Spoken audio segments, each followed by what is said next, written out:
আসসালামু আলাইকুম রহমতুল্লাহ বারকাত। জানিয়ে দিচ্ছি সাদাকাতুল ফিতরের শরিয়া বিধান ও খাদ্যের পরিমাণ এবং আহ, কিভাবে আমরা দেব, কখন দেব সেই বিষয়ে।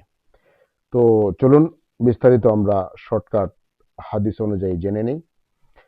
শরিয়া বিধান অনুযায়ী নবী করিম সাল্লাল্লাহু আলাইহি সাল্লামের যুগে 100 পরিমাণ খাদ্যদ্রব্য খেজুর, বার্লি বা কিশমিশ জাকাত হিসাবে, সাদাকাতুল জাকাত হিসাবে প্রদান করা হতো। হাদিস আবু সাইদ খুদরি রাদিয়াল্লাহু আনহু থেকে বর্ণিত।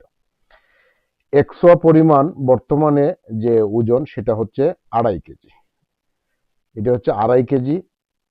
আমার পূর্বের পোস্টের মধ্যে অলরেডি আমি আবার মেনশন করছিলাম, আবার সুন্দর করে আপনাদের সাথে উপস্থাপন করতেছি যাতে আহ, চিত্র সহকারে দিলে আপনার বুঝতে সহজ হবে বলে। তারপরে ফিতরা আদায়ের যে মাধ্যম খাদ্যশস্য সেগুলি হচ্ছে চাল, খেজুর, কিশমিশ, বার্লি, ডাল, বরগুল, জব ইত্যাদি।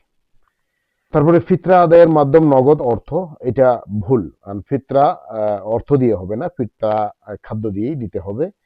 এই বিষয়টা এড়িয়ে চলবেন। জাকাত আপনি টাকা দিয়ে দিতে পারবেন, অর্থ দিয়ে দিতে পারবেন।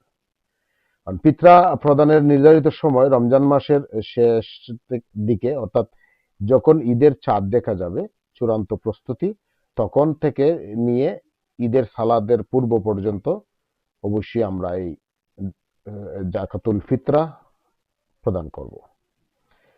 তো এক নজরে সাদাকাতুল ফিতরার যে সিস্টেম সেটা হচ্ছে খাদ্যশস্য 2.5 কেজি প্রতি মাথা পিছে। আর টাকা দিয়ে ফিতরা আদায় হবে না, জাকাতই দিতে হবে। তো ধন্যবাদ সবাইকে। আল্লাহ সুবহানাহু ওয়া তাআলা সবাইকে সেই তৌফিক দান করুক, আমিন। আসসালামু আলাইকুম ওয়া রাহমাতুল্লাহি ওয়া বারাকাতুহু।